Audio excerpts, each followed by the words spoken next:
What is up, fellow nerds, and welcome back to the Dapper Snapper Gaming channel, and welcome back to How Do I Want to Do This? This is our series where we take a look at all playable options available to players in Dungeons & Dragons 5th edition, and then we rank them on a scale of 1 to 10, and either build them or fix them, depending on how they rank.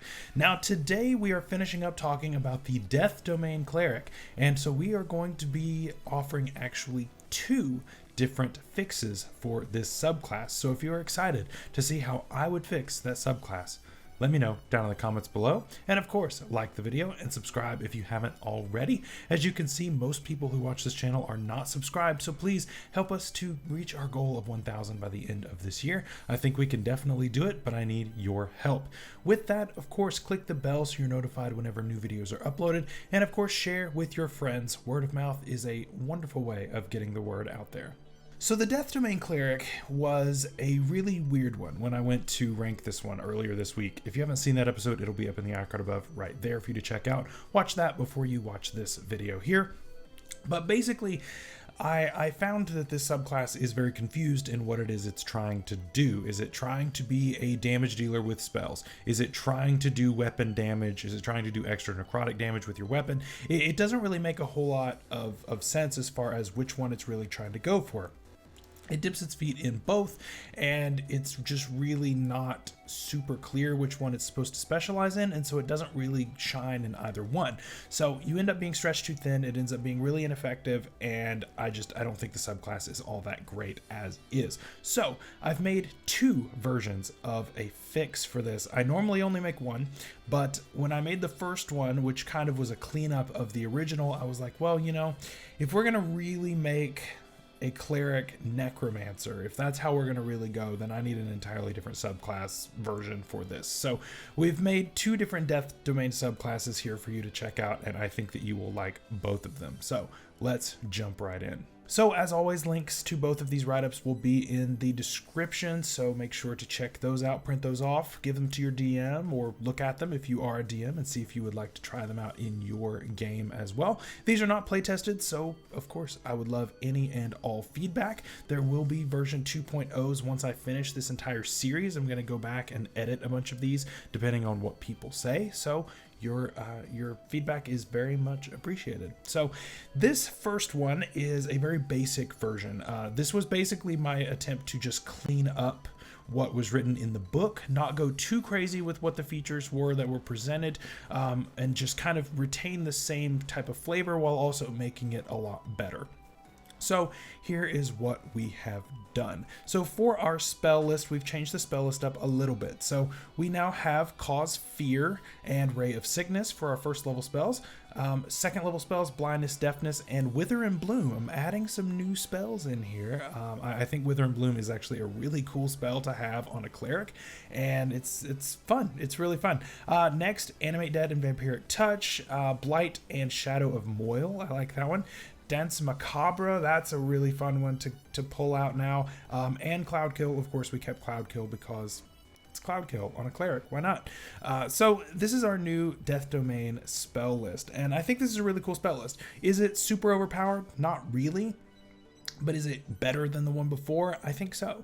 If you think differently, again, let me know in the comments down below. I think that this adds a lot more flexibility to what we're trying to do. I know I've added some spells that are slightly worse than what was there before and some spells that are slightly better. But the big thing I tried to focus on is giving us spells that aren't necessarily already on the cleric spell list. There were a lot on the spell list that were already available to clerics, and so it just didn't matter. It didn't matter if you already had it prepared, like you could have just taken it anyway. So I wanted to make sure that we had some extra options, and so then now you can actually use your prepared slots on cleric spells that fit the flavor, and you don't have to necessarily, you know, just be looking straight on the cleric list, and that's all the spells you get. So I think this is a lot better. For our bonus proficiencies at level 1, we added on heavy armor. So I added this on because if we're going to be a death knight, which is kind of what this whole thing is about, then it just makes sense to get heavy armor, and I think that's great. We keep our martial weapon proficiency. I think that makes a lot of sense here. But yeah, we're just going to keep keep that and make it just a little bit better. So I think that's fine. I don't think that's going to make a huge difference, especially since a lot of other clerics get heavy armor proficiency. Adding it to this one is not going to be a big deal. Okay, and then also at level 1, we get the Reaper skill. And before, Reaper was really, really bad. And I'm not going to say that Reaper necessarily now is like busted strong, but it's definitely a lot better than it was. So, used to, whenever you cast a Necromancy cantrip, you could affect 2 creatures as long as they were standing next to each other, when you normally would only be able to target 1. Now I have increased that range to 10 feet. And so you're saying, Dapper, 10 feet, that's an increase of 5 feet. How big of a difference is that going to make? Honestly, it's going to make a bigger difference than you think, honestly, because 10 feet, doubles your range on that. And then once you get to Cleric level 11, it will go out to 30 feet. So then you'll be affecting a lot more, but you've got to go a lot deeper into Cleric. I want to make sure that I'm giving better features that scale, but you have to go a lot deeper into Cleric in order to get them. So that is kind of the deal here as well. For our channel divinity, not much has changed here. So when you hit a creature with melee attack, you can deal extra necrotic damage. So nothing's changed there. It's just a nice little way to bump your damage. However, what we have changed more so is our level 6 feature, Inescapable Destruction. This was the skill, honestly, that really was the opportunity to go farther with this, because necrotic damage really is not a superior damage type. It fits the flavor of our build, but it does not make a superior damage type. And so the problem with this was it limited what you could ignore resistance to. You got resistance with certain features, but not with others. Now it is any necrotic damage that you deal, you can ignore resistance, and anytime that something is immune to it, it counts as resistance. So I think that this is absolutely wonderful. I think this is going to make you feel a lot better, because once you get up to this 6th level, not so much 6th level, but once you get to this mid tier 2 and start to get to the beginning of tier 3, you're going to see a lot of things with resistance or immunity to necrotic damage, and so that's going to feel really bad when your entire shtick is just thrown out the window and there's nothing you can do about it. So I think this is a very, very nice change. At level 8, Divine Strike has not changed, so we just get to do a little bit of extra necrotic damage, again being able to ignore resistance and turn immunity into resistance as well. And then improved Reaper as well. I just did the same changes as I did before on this, so it is going to be a 10-foot range whenever we are casting any spell. So this is anytime we cast a necromancy spell. Now, I realize that this can be very dangerous, especially with the harm spell and also the heal spell and that sort of thing. This can get dangerous all of the sudden, but it's a 17th level feature. If you're going to get this high up, who cares, right? I think that that's totally fine. And so this range then increases to 30 feet at level 20. So I gave us kind of a capstone feature as well. So basically, anytime you cast a necromancy spell, period, you can target more than one creature as long as they are within 10 feet of each other, and that goes to 30 feet when you get to level 20. I think this is amazing. It's a really good feature. Is it busted? Yes, it's strong. It's really strong. You get a 2-for-1 with harm, with heal, with revivify, or any of the higher level resurrection spells, anything like that. Very, very useful, but I think very effective in what it does as well. So that is build 1. I would like to know what you think about build 1 and whether or not you think it's better than build 2. And so let's jump into build 2 right now as well. So for build number 2, I've made a ton of changes, and this is essentially my crazy build. The first one was the tame build. This is the crazy one, and so I'd like to know what you think. This one seems like a lot of fun to actually play. So for our spells, I kept them all the same, except we added Bane on here for first level spells. And I know what you're thinking. Dapper, you just said don't add things on here that are already cleric spells and all this stuff. I get that. However, we're buffing the Bane spell, which you're already saying Bane's already a really good spell. And you're correct, but we're buffing it yet again. So at first level, we learned the Bane spell, and it's always prepared. It, of course, is a cleric spell for us. However, what we can do now is you can cast this once per long rest without having to maintain concentration. I think that this is a really, really nice buff to this, and it allows you to concentrate on something else, such as possibly, Bless, the opposite of Bane. I think that this is a really cool feature, and I don't think it's busted. I don't think it's crazy. It's worth a 1-level dip into Cleric for this if you wanted to go something else, but I think this is really, really nice. So at level 2, we get a Channel Divinity option, and this has been completely overhauled to do something completely different. So this basically is going to allow us to now create undead minions with our Channel Divinity. I think that's cool. There are limitations with it though, and I think they're necessary. So let's see what all we can do with it. So as an action, we can use our Channel Divinity, and we can create an aura around us of 10 feet. Now, again, we are stepping on the toes of the Paladin at this point, I understand, but I think it's fine. I think it's okay. I think that this Cleric is really nice with this, and I wanted to establish a range here. If you wanted to flavor it as not having an aura and it's just within 10 or 30 feet, then that's fine. You don't have to necessarily use an aura per se, but I like the idea of shadows swirling around you, of a little bit of darkness around you, something like that, just waiting for things to die within this range. Then at level 11, Cleric level 11, we get it out to level at second level, we get a new Channel Divinity, and this option is a lot of fun. I think this is really cool. So instead of turning undead and destroying undead, we can just create undead now, sort of. It's limited, but I think it's going to be a lot of fun for you. So here is what we've got. As an action, you can use your Channel Divinity to start a 10-minute aura around yourself. It is a 10-foot radius, which goes out to 30 feet when you become Cleric level 11. Yes, we're kind of stepping on the toes of the Paladin with these auras, but technically it doesn't even have to be an aura per se. It could just be within 10 feet if you'd rather flavor it that way. It doesn't really make a difference. Now, there are some limitations here. The creature does have to be no more than one size larger than you, and it has to be of a CR no more than your proficiency bonus. So you can't have, the Tarask under your control as soon as it dies. You can't be doing stuff like that. So, because otherwise I think this kind of gets out of hand. But this still leaves you with a pretty good amount of things that you could do.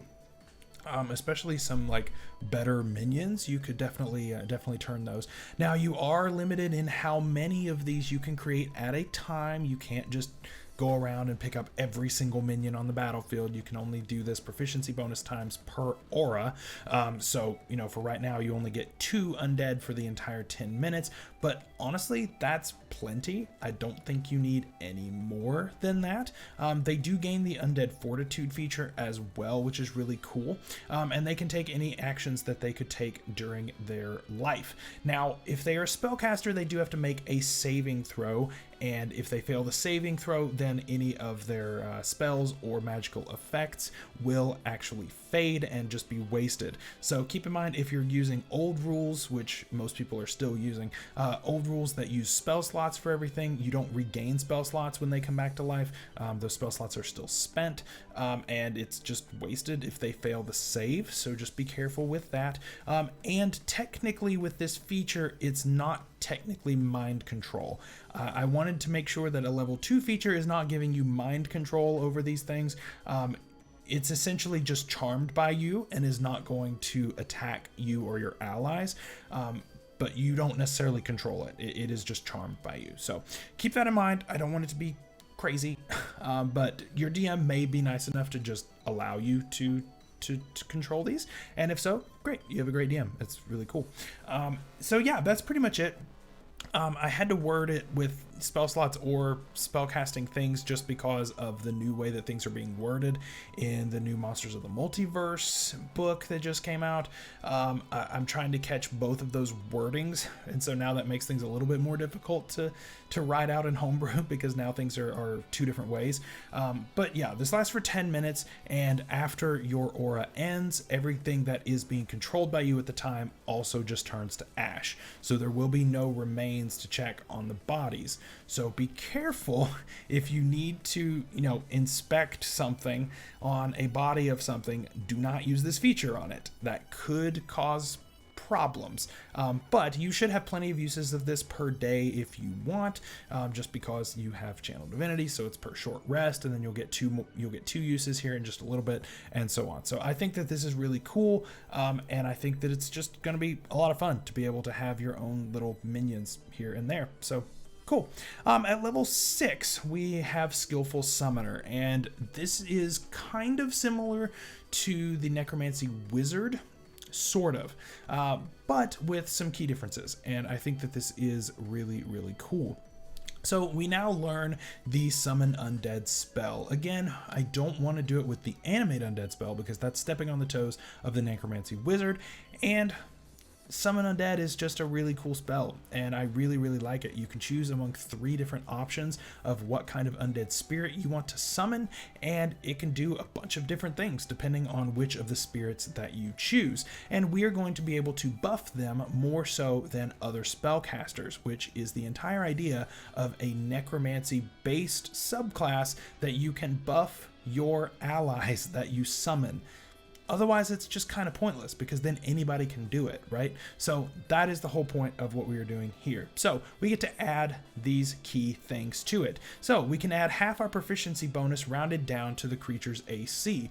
It's already 11 plus the spell level that this was cast at, so it can get up pretty decently high, but then we can also add our proficiency bonus to it. So we can get it up to a decent AC, and that's nice, right? An undead minion that's actually become somewhat of a tank.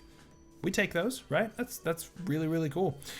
And so we also can add a number of D4s to its hit points equal to our proficiency modifier. So getting it a little bit of extra health. It's nothing crazy, we're not completely changing the game here. But I do think that it's nice. Just a little bit of buffing, always a good thing.